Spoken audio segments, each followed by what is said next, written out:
What's going on, guys? It's Coach Steven with 15 Points of Tennis, and we are going to start a series on the serve. We haven't done anything like this yet on the channel, but for 2023 we are going to do a number of videos. So for me, this is very personal because my serve is complete garbage growing up. My Achilles heel, so to speak. You know, I'd be out there just practicing my serve for hours and hours, you know, multiple times a week with only marginal improvement.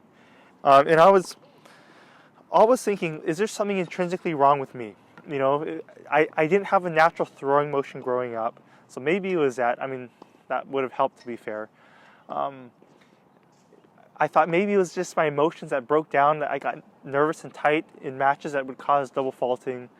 But no, really, it was a lot of very minor but important technical flaws that added up to making my serve the mess that it was.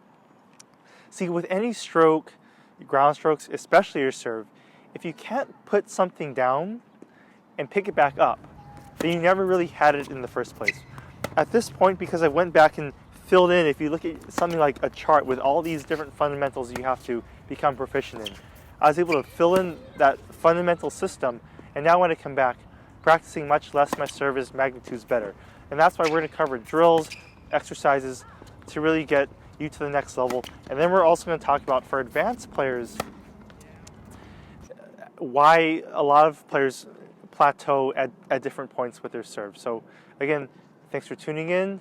Let's start with the first concept, which is talking about your aim and your consistency. So really, guys, aim and consistency goes hand in hand. If you can aim, you can be consistent. And the analogy I like to use for aim is like throwing a dart, all right? When you throw a dart, you're trying to hit that board every single time. You're essentially isolating your tricep and trying to get that release point right here, and keeping it straight, right? So you know where that dart is going every time, just like you need to know where your serve is going every time, right? If you can't do this and hit the target on a consistent basis throwing a dart, there's no way you can do a full-fledged swing and expect to even throw remotely close to that board. All right, so players with their serve, you know, again, everyone wants to start with using legs and rotation, right, and taking this big wind up and using more energy into the system. But if you can't aim and like literally hit your spots with just your arm, then doing more with the other parts is just covering up a bad smell. So that's why we're going to focus on isolating the arm. You really need to get this proficient. And if you've added all the other stuff, really for this video, for these exercises, remove all the other crazy body motion so we can get the arm just right. So, all right. Now, talking about the arm, the most important part of the arm is isolating the tricep. All right. So we are going to actually, and you're going to see from the back side as well, get into this back scratch position here. All right. Make sure your elbow is not down like this. The shoulder needs to be up and engaged. As you can see, my elbow is pointed to the sky, and my racket is pointed to the ground. This is that back scratch position. Okay. Now, the first exercise we're going to do is a stop and pop with the tricep isolation. So you're going to toss and swing, and I need you to stop where you're strong, stop where you're strong, stop where you're strong, okay? To get that little pop off the strings, all right? Now, careful now, because a lot of players end up breaking their wrists, falling over one, or not able to stop, and their shoulder collapses down like this. We need to keep our shoulders still and prevent our wrist from breaking, all right, to get this pop. Now, stopping at contact does a couple things. First off, all right, I'm going to use my tricep here, but in order to stop my arm, I need to actually counterfire my bicep. This is going to, and I talk a lot in other videos about, you need to get this shoulder still in order for the kinetic energy to transfer to the next piece of the whip. So it's going to feel like a whip here, all right? And the second thing with the stop and pop, you can know exactly where your strings are facing at contact, whether it's up the tee or out wide. So now we can actually aim.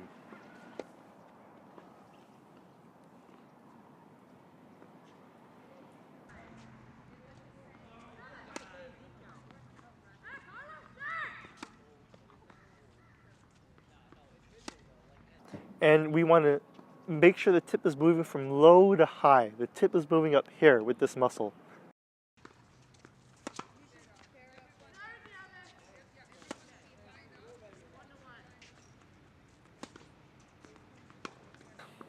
Now it's important to note that, okay, once you get to this back scratch position here, your shoulder is done moving. So your shoulder needs to be completely still. And so what do I mean? Okay, because a lot of players, we'll start in this trophy pose and then go to this back scratch, right? Again, trophy pose to back scratch. The shoulder moves from here to here, but when I get to this position, my shoulder needs to be still in order for the snap to occur. A lot of players will bring their shoulder down at contact, then they lose the little snap in the tip. So here my shoulder is done moving. I have to keep the shoulder stable and strong in order to get this racket to come around.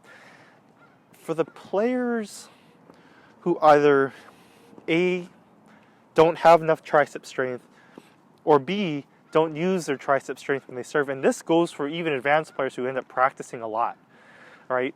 Instead of going up to the serve, as you can see the tip going up, and so notice my posture here when I use my tricep correctly, right? My hand is going up to the ball.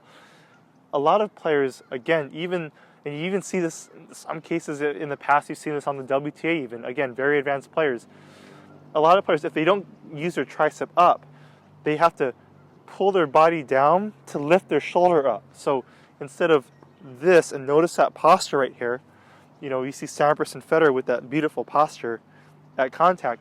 A lot of players look like this in slow motion, right?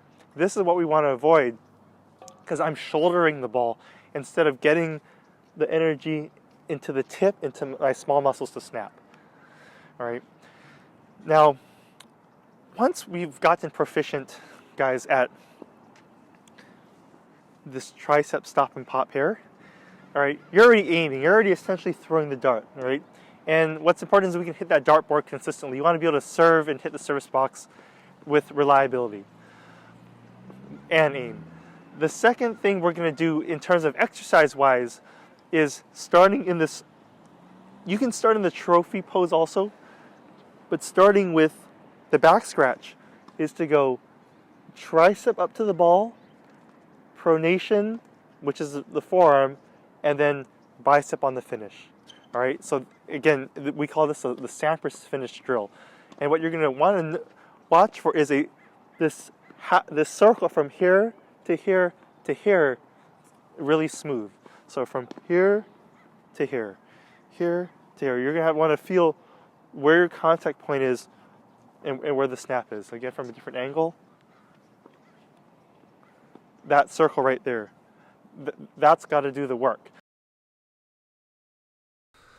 Here comes a demo of the Sampras finish, and clearly you can see in slow-mo how it got its name. And while Pete has this exaggerated finish on every serve he hits just about, you don't have to do this on your serve, but I would like you to be able to do this drill with some proficiency so you can build up these snapping muscles.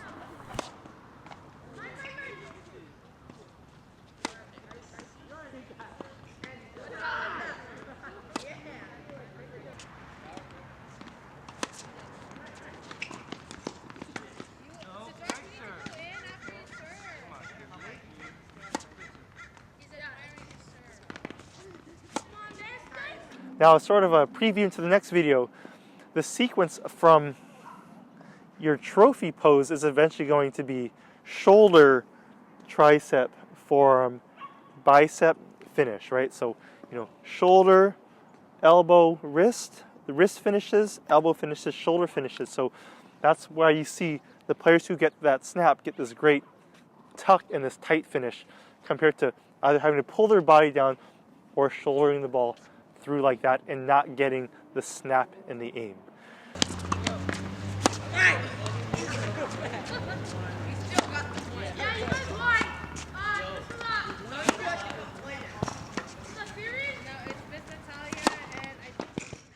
All right, so again, this is the foundation of it all. if you cannot do this, I recommend you don't move on to steps 3, 4, and 5 just yet, because your base consistency will not come from swinging harder and putting more spin. There are a lot of players who hit a lot of spin and serving all over the place, and compared to players who hit flatter, can really aim their serve who aren't double faulting. So make sure that this is step 1, and look forward to moving on to step 2 in the next part. First of all,